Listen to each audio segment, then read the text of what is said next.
శ్రీ గురుభ్యో నమః. శ్రీమాత్రే నమః. అందరికి నమస్కారము. ఆగస్టు 12వ తేదీన వచ్చే చాలా శక్తిమంతమైన ఈ సూర్యగ్రహణంతో కూడిన అమావాస్య రోజున ప్రతి తల్లి తప్పకుండా తెలుసుకోవాల్సిన ఒక అత్యంత ముఖ్యమైన విషయముంది. మీ ఇంట్లో మగపిల్లలు ఉంటే ఈ వీడియోను అసలు స్కిప్ చేయకండి. చివరి వరకు చూస్తే నిపుణులు మన పెద్దలు చెప్పిన ఒక శక్తివంతమైన ఖర్చులేని పరిహారం గురించి పూర్తిగా తెలుసుకుంటారు. వీడియో నచ్చితే ఒక లైక్ చేయండి. మా ఛానల్ను సబ్స్క్రైబ్ చేసుకుని పక్కనే ఉన్న బెల్ను నొక్కండి. అలాగే కామెంట్లో భక్తితో ఓం నమః శివాయ అని తప్పకుండా రాయండి. ఇప్పుడు ఆలస్యం చేయకుండా పూర్తి వివరాలు తెలుసుకుందాం. ఆగస్టు 12వ తేదీన వచ్చే సూర్యగ్రహణంతో కూడిన అమావాస్య గురించి పెద్దలు ప్రత్యేకంగా చెప్పుకుంటూ వస్తున్నారు. ఈ రోజు సాధారణ అమావాస్యలా కాకుండా ఆధ్యాత్మికంగా ఎంతో ప్రాధాన్యం కలిగిన రోజుగా భావిస్తారు. ఇలాంటి సమయంలో ప్రతి కుటుంబం కొంత జాగ్రత్తగా ఉండాలని, ముఖ్యంగా మగపిల్లలు ఉన్న తల్లులు కొన్ని నియమాలు పాటించాలని పెద్దలు సూచిస్తూ ఉంటారు. మనం నమ్మినా నమ్మకపోయినా ఇలాంటి ఆచారాలు మన సంస్కృతిలో ఎన్నో సంవత్సరాలుగా కొనసాగుతూ వస్తున్నాయి. అందుకే నిర్లక్ష్యం చేయకుండా తెలుసుకుని పాటించడం మంచిదని పెద్దలు చెబుతారు. ప్రతి తల్లికి తన పిల్లల కంటే విలువైనది మరొకటి ఉండదు. పిల్లలు చిన్నవాళ్లైనా పెద్దవాళ్లైనా తల్లి కళ్లలో మాత్రం ఎప్పటికీ చిన్నపిల్లలే. వారి ఆరోగ్యం, భవిష్యత్తు, సంతోషం కోసం ఎన్నో కష్టాలు పడుతూ జీవితాన్ని అంకితం చేస్తుంది. అలాంటి తల్లులు పిల్లల మీద దిష్టిదోషాలు అనుకొని ఆటంకాలు రాకూడదని చిన్న చిన్న పరిహారాలు చేస్తూ ఉంటారు. ఖర్చు లేకుండా చేసే మంచి పనులో తప్పు ఏమీ ఉండదనే భావనతో పెద్దలు ఈ విధానాలను మనకు అందించారు. గ్రహణకాలం వచ్చినప్పుడు మన శరీరంపైనే కాదు, మనస్సుపైన ప్రభావం ఉంటుందని చాలామంది విశ్వసిస్తారు. అందుకే ఆ సమయంలో అనవసరంగా బయట తిరగకూడదని, అవసరం లేని పనులు చేయకూడదని చెబుతారు. ముఖ్యంగా మగపిల్లలు ఎక్కువగా బయట తిరగడం, స్నేహితులతో గడపడం, వాహనాలు నడపడం వంటి కారణాల వల్ల తల్లిదండ్రుల్లో ఆందోళన ఎక్కువగా ఉంటుంది. అందుకే ఈ రోజున వారి క్షేమం కోసం ప్రత్యేకంగా ప్రార్థించడం మంచిదని భావిస్తారు. కొన్నిసార్లు పిల్లలు ఎంత మంచివాళ్లైనా అనుకొని ఇబ్బందులు ఎదుర్కొంటారు. చదువులో దృష్టి తగ్గడం, మాట వినకపోవడం, చెడు స్నేహాలు కలవడం, కోపం ఎక్కువ కావడం, ఇంట్లో పెద్దలను గౌరవించకపోవడం వంటి మార్పులు కనిపించవచ్చు. ప్రతి సమస్యకు కారణం ఒక్కటే అని చెప్పలేము, కాని పిల్లల కోసం ప్రార్థిస్తూ మంచి ఆచారాలు పాటించడం వల్ల మనసుకు ధైర్యం కలుగుతుంది. తల్లిదండ్రుల ఆశీర్వాదం పిల్లలకు ఎప్పుడూ గొప్ప రక్షణగా నిలుస్తుంది. దిష్టి అనే విషయాన్ని చాలామంది నమ్ముతారు. కొందరు పిల్లలను చూసి ఎంతో ప్రేమగా పొగిడినా, మరికొందరి చూపు వల్ల పిల్లలు అలసటగా ఉండటం, ఉలిక్కపడటం, సరిగా తినకపోవడం, తరచూ జ్వరాలు రావడం వంటి పరిస్థితులు వస్తాయని పెద్దలు చెబుతుంటారు. అందుకే అప్పుడప్పుడు దిష్టి తీసి పిల్లల కోసం దేవుడిని ప్రార్థించడం మంచి అలవాటుగా భావిస్తారు. ఇది భయం వల్ల కాదు, పిల్లల పట్ల ఉన్న ప్రేమ వల్ల చేసే ఒక సంప్రదాయమని గుర్తుంచుకోవాలి. ఈ పరిహారాన్ని చిన్న పిల్లలకే కాదు, పెద్దవారైన మగపిల్లలకు చేయవచ్చని పెద్దలు చెబుతారు. ఎందుకంటే తల్లికి బిడ్డ వయస్సుతో సంబంధం ఉండదు.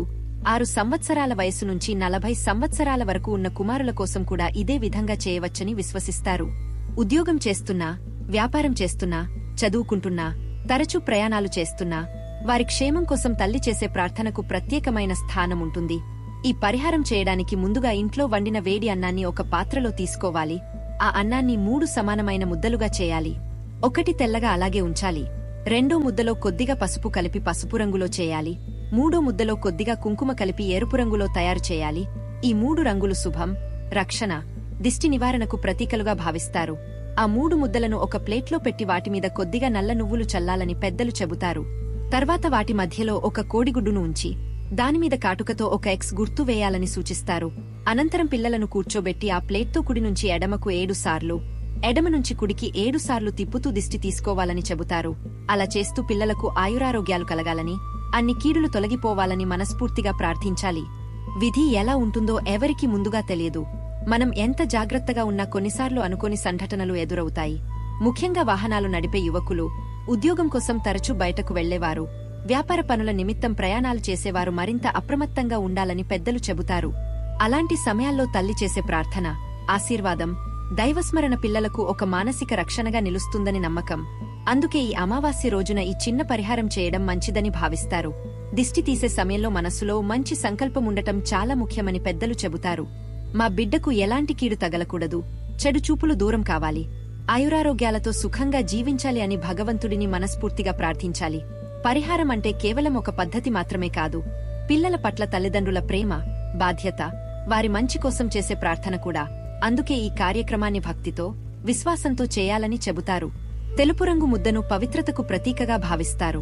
తెలిసి తెలియక వచ్చిన దోషాలు, దుష్ప్రభావాలు తొలగిపోవాలని దాని ద్వారా సంకల్పం చేస్తారు. పసుపు రంగు ముద్ద శుభానికి, మంగళానికి సూచికగా భావిస్తారు. బిడ్డ జీవితంలో ఆరోగ్యం, ఆనందం, శుభకార్యాలు, అభివృద్ధి కలగాలని కోరుకుంటారు. ఎరుపు రంగు ముద్ద ధైర్యానికి, రక్షణకు సంకేతంగా భావించి చెడు దృష్టి, ప్రతికూల ప్రభావాలు దూరం కావాలని ప్రార్థిస్తారు.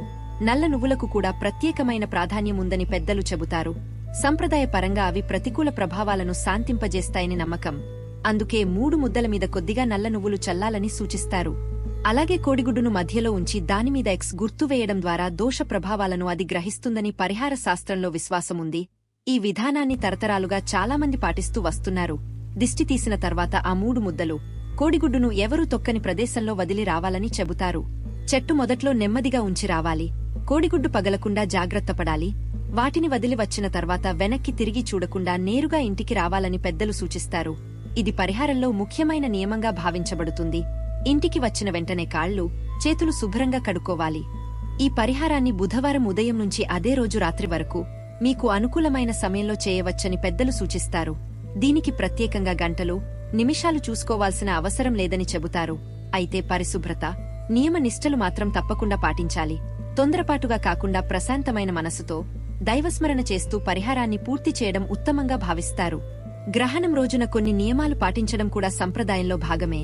ఆ రోజు మాంసాహారం తినకూడదు. ఇంటిని శుభ్రంగా ఉంచుకోవాలి.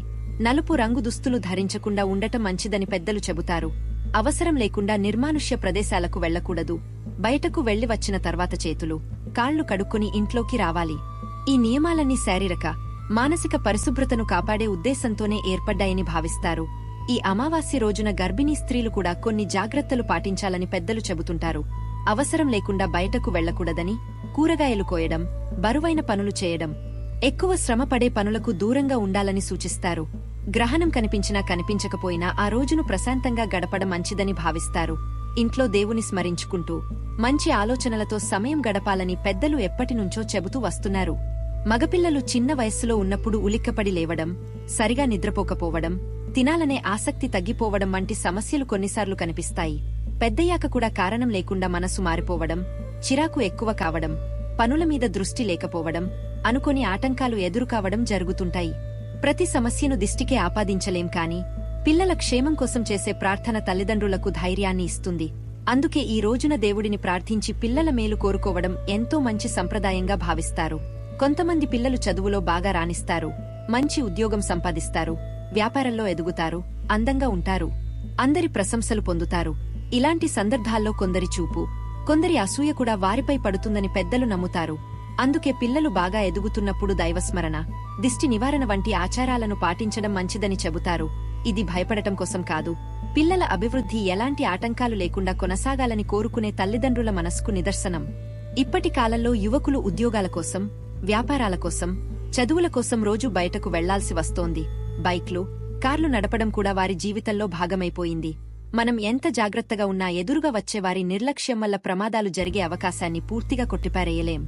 అందుకే ఇలాంటి ప్రత్యేకమైన రోజుల్లో పిల్లల క్షేమం కోసం దేవుడిని ప్రార్థిస్తూ ఈ పరిహారం చేయాలని పెద్దలు సూచిస్తారు.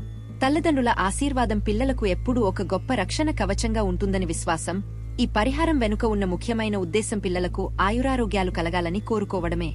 వారు జీవితంలో మంచి మార్గంలో నడవాలి, చెడు అలవాట్లకు దూరంగా ఉండాలి, మంచి స్నేహితులు దొరకాలి, ఎలాంటి ప్రమాదాలు లేకుండా సంతోషంగా జీవించాలి అనే సంకల్పంతో ఈ కార్యక్రమాన్ని చేస్తారు. తల్లి మనసులో ఉండే ఆ ప్రేమ, ఆప్యాయత, ఆ రక్షణ భావనే ఈ పరిహారానికి అసలు బలమని చెప్పాలి. మనస్ఫూర్తిగా చేసిన ప్రార్థన ఎప్పుడూ వృథా కాదని పెద్దలు చెబుతారు. ఈ రోజు పరిహారం చేసేవారు నియమాలను కూడా తప్పకుండా పాటించాలని పెద్దలు సూచిస్తారు. మాంసాహారం తీసుకోకుండా ఉండడం, ఇంటిని పరిశుభ్రంగా ఉంచడం, దైవస్మరణతో రోజు గడపడం, కోపం, గొడవలకు దూరంగా ఉండడం మంచిదని చెబుతారు. పరిశుభ్రమైన మనసుతో, విశ్వాసంతో చేసే ప్రతి ప్రార్థనకు ప్రత్యేకమైన శక్తి ఉంటుందని మన సంప్రదాయం చెబుతోంది. అందుకే పరిహారం కంటే దానిని చేసే భక్తి, నమ్మకం, సంకల్పమే ఎక్కువ ముఖ్యమని గుర్తుంచుకోవాలి. ప్రతి తల్లి తన పిల్లలు నిండు నూరేళ్లు ఆరోగ్యంగా, ఆనందంగా జీవించాలని కోరుకుంటుంది. వారి జీవితంలో సుఖ సంతోషాలు నిండాలని, సంపద, శాంతి, అభివృద్ధి కలగాలని ప్రతిరోజూ దేవుడిని ప్రార్థిస్తుంది. ఈ అమావాస్య రోజున కూడా అదే భావంతో ఈ చిన్న పరిహారం చేసి భగవంతుని ఆశీస్సులు కోరుకుంటే మనస్కు ఒక ధైర్యం కలుగుతుంది. మనం చేయాల్సిన ప్రయత్నం మనం చేస్తే మిగిలినది భగవంతుడి కృపపై వదిలేయాలని పెద్దలు చెప్పిన మాటలో ఎంతో గొప్ప అర్థం దాగి ఉంది. ఈ విశేషమైన రోజున ప్రతి ఇంట్లో శాంతి, సుఖం, ఆరోగ్యం నెలకొనాలని మనసారా కోరుకుందాం. ప్రతి కుమారుడు తన జీవితంలో ఉన్నత స్థాయికి చేరుకోవాలని, తల్లిదండ్రులకు మంచి పేరు తీసుకురావాలని, కుటుంబానికి ఆనందాన్ని పంచాలని భగవంతుడిని ప్రార్థిద్దాం. దైవభక్తి, మంచి ఆలోచనలు, పెద్దలు చెప్పిన ఆచారాలకు గౌరవం, తల్లిదండ్రుల ఆశీర్వాదం కలిసొస్తే పిల్లల జీవితం మరింత వెలుగులతో నిండిపోతుంది. అందరూ సుఖసంతోషాలతో, ఆయురారోగ్యాలతో ఉండాలని మనస్ఫూర్తిగా కోరుకుంటూ ఈ పవిత్రమైన అమావాస్యను భక్తిశ్రద్ధలతో ఆచరిద్దాం. చివరగా ఒక విషయం మాత్రం ప్రతి తల్లి గుర్తుంచుకోవాలి. పిల్లలను కాపాడేది కేవలం పరిహారాలు మాత్రమే కాదు, వారికి ఇచ్చే మంచి పెంపకం, మంచి సంస్కారం, దేవుడిపై భక్తి, పెద్దల పట్ల గౌరవం కూడా అంతే ముఖ్యమైనవి. చిన్నప్పటి నుంచే మంచి అలవాట్లు నేర్పిస్తే వారు జీవితంలో ఎన్ని కష్టాలు వచ్చినా ధైర్యంగా ఎదుర్కొనే స్థితికి చేరుకుంటారు. అందుకే ఈ అమావాస్య రోజున పరిహారం చేయడంతో పాటు పిల్లలకు మంచి మాటలు చెప్పి ఆశీర్వదించడం కూడా తప్పనిసరిగా చేయండి. మనం చేసే ప్రతి పనిలో విశ్వాసం ఉండాలి. భయంతో చేసే పని కంటే భక్తితో చేసే పని ఎంతో గొప్పది. ఈ పరిహారాన్ని కూడా అలాంటి భక్తి భావంతో, పిల్లలపై ప్రేమతో, వారి భవిష్యత్తు బాగుండాలని కోరుకుంటూ చేస్తే మనస్కు ఎంతో ప్రశాంతత లభిస్తుంది. మన చేతిలో ఉన్న బాధ్యతను మనం నెరవేర్చామని ఒక నమ్మకం కలుగుతుంది. అదే మనలో ధైర్యాన్ని పెంచి ప్రతి పరిస్థితిని ఎదుర్కొనే శక్తిని ఇస్తుంది. ఈ రోజున మగపిల్లలు ఉన్న ప్రతి తల్లి తన కుమారుడి నుదుటిపై ప్రేమగా చేయి ఉంచి భగవంతుడిని స్మరించాలి. నా బిడ్డకు ఎలాంటి కీడు తగలకూడదు, ఆయురారోగ్యాలతో, మంచి పేరు ప్రతిష్టలతో, సుఖసంతోషాలతో జీవించాలి. చెడు స్నేహాలు, చెడు ఆలోచనలు, ప్రమాదాలు, ఆటంకాలు అన్నీ దూరం కావాలి అని హృదయపూర్వకంగా ప్రార్థించండి. తల్లి నోటి నుంచి వచ్చే ఆశీర్వాదం కంటే గొప్ప రక్షణ ఈ ప్రపంచంలో మరొకటి లేదని పెద్దలు చెబుతారు. అలాగే ఈ అమావాస్య రోజున ఇంట్లో ప్రశాంతమైన వాతావరణం ఉండేలా చూసుకోండి. అనవసరమైన వాగ్వాదాలు, కోపాలు, కలహాలకు దూరంగా ఉండండి. దేవుని నామస్మరణ చేయండి. ఇంట్లో దీపం వెలిగించి కుటుంబ సభ్యులందరూ కలిసి భగవంతుడిని ప్రార్థిస్తే ఆధ్యాత్మిక వాతావరణం ఏర్పడుతుంది. అలాంటి సానుకూల వాతావరణం ఇంట్లో ఉన్న ప్రతి ఒక్కరికి మానసిక ప్రశాంతతను అందిస్తుంది. పిల్లలు బయటకు వెళ్లాల్సి వచ్చినా జాగ్రత్తగా వెళ్లాలని చెప్పండి. వాహనాలు నెమ్మదిగా నడపాలని, అనవసరమైన ప్రయాణాలు చేయవద్దని సూచించండి. తల్లిదండ్రుల మాటలు కొన్నిసార్లు పిల్లలకు సాధారణంగా అనిపించినా ఆ మాటల వెనుక ఉన్న ప్రేమను కాలమే వారికి అర్థం చేస్తుంది. అందుకే ఈ రోజున ప్రతి తల్లి తన బిడ్డతో కొంత సమయం గడిపి ప్రేమగా మాట్లాడితే అది కూడా ఒక గొప్ప ఆశీర్వాదమే అవుతుంది. మన సంస్కృతి మనకు చెప్పే ప్రతి ఆచారం వెనుక ఒక మంచి ఉద్దేశం ఉంటుంది. వాటిని మూఢనమ్మకాలుగా కొట్టిపారేయకుండా మనకు ఉపయోగపడే మంచి విషయాలను స్వీకరించడం తెలివైన పని. ఈ పరిహారం చేయడం వల్ల నష్టమేమీ ఉండదు, కాని పిల్లల క్షేమం కోసం మనసారా ప్రార్థించే అవకాశం మాత్రం లభిస్తుంది. అందుకే ఈ పవిత్రమైన రోజును సద్వినియోగం చేసుకుని భగవంతుడి ఆశీస్సులు కోరుకుందాం. ఈ సూర్యగ్రహణంతో కూడిన అమావాస్య రోజున ప్రతి తల్లి తన కుమారుడి కోసం ప్రేమతో ఈ చిన్న పరిహారం చేసి భగవంతుడి అనుగ్రహాన్ని కోరుకుంటే మనస్కు ఒక నమ్మకం కలుగుతుంది. ఆ నమ్మకమే కుటుంబానికి బలం అవుతుంది. ఆ బలమే పిల్లలకు రక్షణగా నిలుస్తుంది. లక్ష్మీదేవి, సూర్యనారాయణ స్వామి, పరమేశ్వరుని కృప మీ కుటుంబంపై ఎల్లప్పుడూ ఉండాలని, మీ కుమారులు ఆరోగ్యంగా, ఆనందంగా, ఆయురారోగ్యాలతో, ఐశ్వర్యాలతో, మంచి పేరు ప్రతిష్టలతో నిండు నూరేళ్లు జీవించాలని మనస్ఫూర్తిగా కోరుకుంటున్నాము. సర్వేజన సుఖినో భవంతు. నమస్కారం. ఈ వీడియో గనుక మీకు నచ్చినట్లయితే ప్లీజ్ లైక్ చేసి మీ ఫ్రెండ్స్కి షేర్ చేయండి. అలాగే మా కొత్త వీడియో మీకు వెంటనే చేరాలంటే మా ఛానల్ను సబ్స్క్రైబ్ చేసుకుని పక్కనే ఉన్నటువంటి బెల్ ఐకాన్ను ప్రెస్ చేయండి. ధన్యవాదములు.